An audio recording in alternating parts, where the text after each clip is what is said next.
Thanks, good to see you again. My name is Jeff Cesario. I was raised a strict Catholic, which means I haven't been to church in about 16 years. I was just home. I visited my parents back in Wisconsin, spent a week with them. Means by day 3 we had the board games out. Monopoly. I actually like to play Monopoly when I go back to the Midwest. Pretty easy to beat Midwesterners, you know? Yeah. It really is. You know, they get one house on their property, they start working on the basement. They have no concept of it. I don't do any of those northern sports. I never got into any of that stuff. I never went ice fishing. Ice fishing doesn't even make sense. Whoever came up with ice fishing must have had major marital problems. Some guy lying in bed at 4 in the morning looking at his wife thinking, damn, I'd rather be sitting in a cardboard box out on a frozen lake.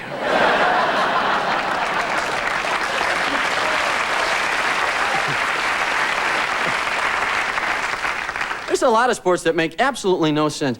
Have you seen this triathlon? I saw this on TV last weekend. This is insane to me. These people swim 2 miles in the ocean, get out dripping wet, bicycle 100 miles, get off the bike, run a full 26-mile marathon.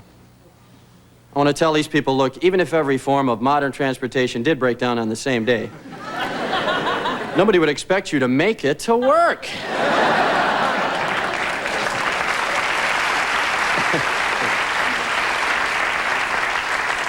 I just want to look at them and go, hey, lay off the motivational tapes, okay? Try a little decaf. What do you say? And there's this other thing I saw for the first time, tractor pull. Who watches this? I guess for some people, the rules to pro wrestling just got too complicated, huh?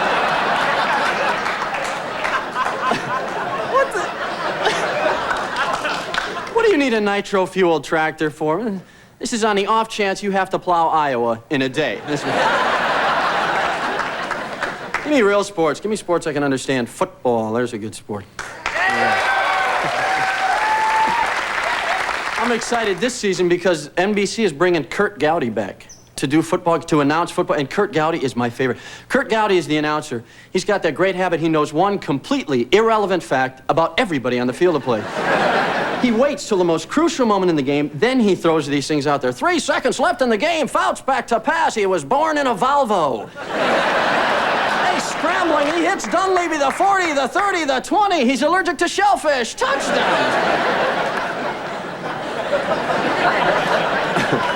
Give me real sports. Hockey, there's a good sport. Okay. Violent televised hockey is the chief cause of prison riots in this country. Think about it. You're a convict sitting in your cell at the federal pen. You're watching a hockey player on TV get a 2-minute penalty for the same offense you're serving 17 years.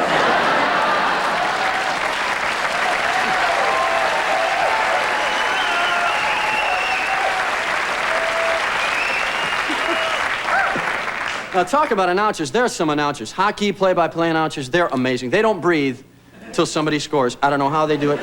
They must bring their own oxygen tanks. Boy, they just suck it up and go. It's like, Lenz over to Lysiak, over to Buford, over to Lenz, over the blue line, over to Williams in the corner. He's digging hard. Malarchuk hip checks him back into the boards. The puck is loose beyond the net once again over to Williams. Another hip check by Malarchuk. This time on Beauty digs it back out. Johnson keeps it in the zone. Over to Howardchuk. Back over to Lenz. Over to Lysiak. Shots. Hey, rebound. Score!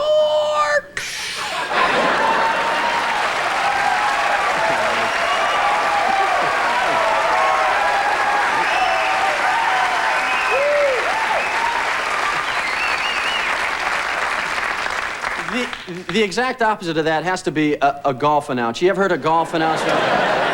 Whew, they sound happy to be alive. A narcoleptic school of announcing. He's got a really long putt. They're out, they go into that coma, they're done for the afternoon. I'd love to see a golf announcer try to do a hockey game. He'd be completely lost. He'd be like, all I know is it is really cold in here.